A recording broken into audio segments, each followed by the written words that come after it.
చెప్పండి మావయ్య. అడిగితే ఏం మాట్లాడరే? ఎందుకు విషం తాగారు? అసలు ఎందుకు చనిపోవాలనుకున్నారు? నీ కొడుకుతో భూమి పెళ్లి జరగాలి అంటే కేపీకి నువ్వు విడాకులివ్వాలి. నీకు తెలుసు కదమ్మా, మీ శారదత్తయ్య విడాకులు అడిగింది.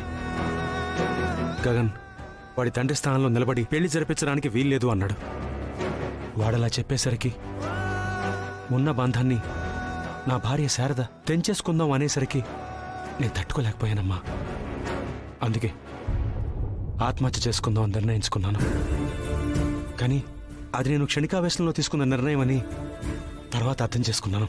అర్థమయ్యి మీరు బ్రతికారు కనుక సరిపోయింది. మీకు తెలుసు కదా, నాన్న ఎంతో కష్టం మీద ఒప్పుకున్న పెళ్ళిది. మీకేమైనా అయ్యుంటే పెళ్లి అర్ధాంతరంగా ఆగిపోయేది. అంటే నీకు పెళ్ళి ఆగిపోతుందనే టెన్షనే గాని నేను పోతానని కాదనమాట. ఆహా, నా ఉద్దేశం అది కాదు మావయ్య. మీ ప్రాణం ప్రమాదంలో పడినందుకే నేను కూడా టెన్షన్ పడ్డాను. మనసులో మాట నోరు జారిన తర్వాత ఎంత కవర్ చేసినా ప్రయోజనం ఏముంటుందిలేమ్మా. అంతేలే.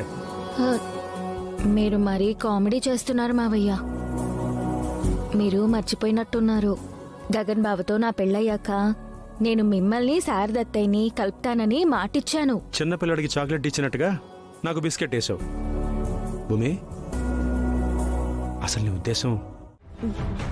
చూస్తుంటే నువ్వు కూడా ఈ పెళ్లి జరిపించేయడానికి ప్రిపేర్ అయిపోతున్నట్టున్నావు. బావా, మనం ఆనందంగానే పెళ్లి జరిపిస్తున్నట్టు కనపడాలి. మనం ఆడే ఆట వెనక నుండే నడవాలి. ఈ పెళ్లి ఆగిపోవాలి. అప్పుడే కదా ఎవరికి అనుమానం రాదు. నువ్వు నిశ్చింతగా ఉండు బావా. ఈ పెళ్లి ఆపే పూచి నాది.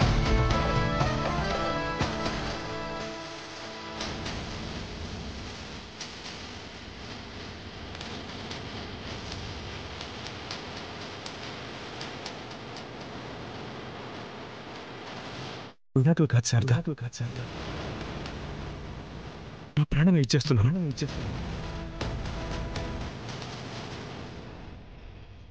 మీరు చెప్పిన డిజైన్ పెట్టేశాను. పర్ఫెక్ట్గా వచ్చిందో లేదో చూడండి. పర్ఫెక్ట్. అన్నయ్య చూడు, బాగుందా? బాగుంది. కాకపోతే ఈ మెహందీ హంగామా అంతా పెళ్లి కూతురింట్లో జరుగుతుందేమో. పెళ్లి వాళ్ళంటే వాళ్లేనా? మనం కూడా డబ్బులిచ్చి పంపించన్నయ్యా.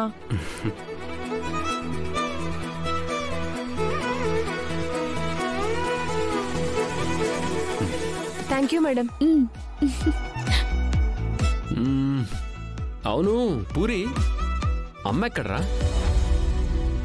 ఓ సారీ అన్నయ్య, చెప్పడం మర్చిపోయాను.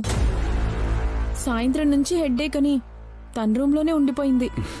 మొద్దు, నాకు చెప్పొద్దు.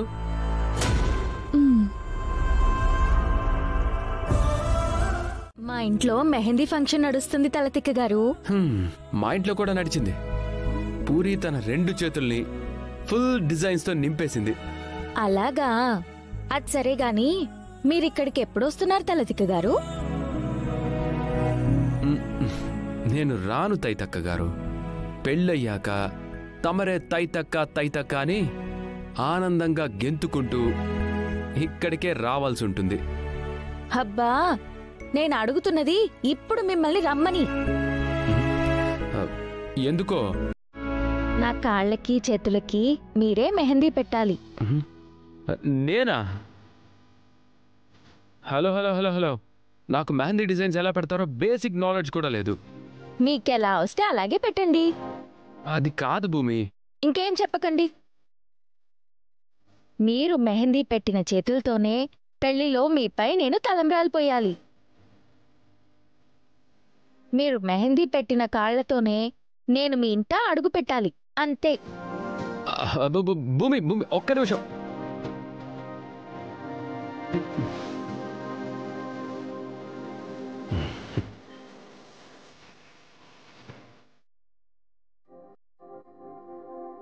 ఎక్స్క్యూజ్ మీ పెళ్లి కూతురు గారు.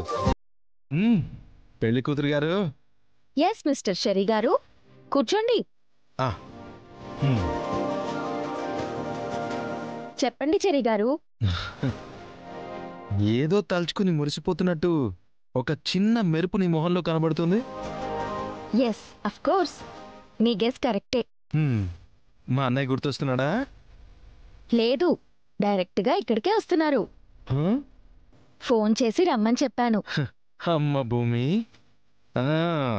అయితే సోదరుడు సమక్షంలో మెహందీ పెట్టించుకున్నావన్నమాట. లేదు, మీ అన్నయ్యతోనే మెహందీ పెట్టించుకుంటాను. బైదవే, సోదరుడికి మెహందీ పెట్టడం రాదు కదా? వచ్చినట్టే పెట్టమని మీ అన్నయ్యకి చెప్పాను చెర్రీ.